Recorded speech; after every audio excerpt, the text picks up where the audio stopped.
how I become a leader in my community is I realize there is a problem, and there is not solved by other people, so I take an action. What I'm trying to do in my community is to bring everybody talking face to face with each other without losing their identity, their Russian identity, their Ethiopian identity, or their Yemen identity. We live in one society, and still everybody is divided by color, by the country that he came from.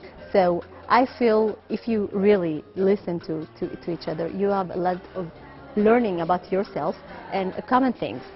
So when they come to me and said, come and be part of Panim El Panim, and I said, I think this is the best way to show how Ethiopian people live. I realized even though the women here live without any war or money problem maybe, they dealing basically the same problem, how to make the world better for their kids, their community.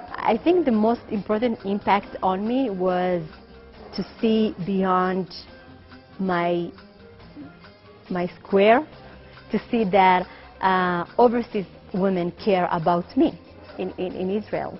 So I should care about what's happening here.